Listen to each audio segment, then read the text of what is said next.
Hey y'all. Hey y'all. Gosh, that feels so stupid. Hey y'all, it's Katie and welcome back to my channel. Today I am outside because baby G is napping and I'm getting really tired of filming inside. My living room is just not the ideal filming space, and so I figured I'd try it outside today. We'll see. I've got my dogs out here, so there's different barking sounds, there's road sounds. We'll just have to see how this goes. And I've also got my fun spinning chair outside, so this is really great. You better not. We're good. It's good. So, our topic for today, oh my word. So our topic of today is going to be finding the perfect warm-up for you in your hybrid race. So we're going to explore how to create a warm-up and then how to tailor that to you and to your specific hybrid race that you have coming up. So let's dive in. I'm actually kind of loving the spinning chair. This is kind of great. So first and foremost, when we're talking about a warm-up, there are three main components to a warm-up.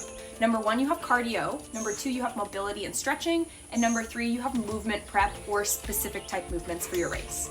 So the first one is cardio. Obviously, it's called a warm-up for a reason. It's literally to warm your body up and get your blood pumping, circulating to the working muscles so that they will be prepped and primed to go to work in a minute. And then after you have increased blood flow to the working muscles, you also want to have mobility and movement in the joints. So that's when we have our dynamic stretches come in, and that helps us find full range of motion through specific joints, especially ones that you plan to be using in your workout or your race. And our third element here is movement prep. So this one is where we hone in on the specific race skills that you need to be able to incorporate in the warm-up so that you'll be ready when you find them and see them in the race. And a super important note for a race warm-up is that we want something that is comfortable and that is repeatable. So something that you've done before in practice and you've done before your race sims or maybe your heavy race-specific workouts, you know, things like that where you have practiced it and you know the warm-up to where it's comfortable and it's familiar. Especially when we get to a place like Deka or Hyrox or these larger events and you might get nervous. When you come back to something familiar that you know and you're comfortable with, it kind of helps your nerves calm down a little bit before you hit the start line. So make sure you're practicing that warm-up before race day. I don't know if you can hear that, but there's some kids squealing in the background too. I don't know where that is in my neighborhood, but it's somewhere around here. We're just gonna film through it. I don't know. So for an example, I'll give you my basic warm-up for a Deka Strong event. So because it's a short duration, high intensity event, obviously we wanna make sure that we warm up the specific muscle groups we need for that. So with that, here's what I do. So to start with some cardio, I like to throw in at least 100, 200 meters on each erg, so the ski and the row. Sometimes I'll hop on the bike too and just get 5 or so calories in, just to get my legs pumping a little bit. And then if I want to, I might do 3 to 5 minutes of light, easy running, just again to get my legs moving and turning over just a little bit. Especially if I know I have a little bit of lower body fatigue coming into a race like this, I want to do a little extra cardio up front just to get some extra blood flow to the muscles so they can kind of wake up and get moving again. Then a few mobility drills that I super love are some leg swings. I like to do some runner's lunges with thoracic rotations, and then I also like to do some toe touches for the hamstrings into some deep squats. And those are all specific lower body things. 2 of them are specifically for my knees because my left ACL had a reconstruction back in 2022, and so that knee needs to be warmed up a lot before I go into an event. So a lot of my warm-ups are aimed towards lower body so I can get that knee ready to go. But you can totally throw in some more upper body mobility if you need to. Hi Tanner. Oh, I love you, but I don't want you to love your mud.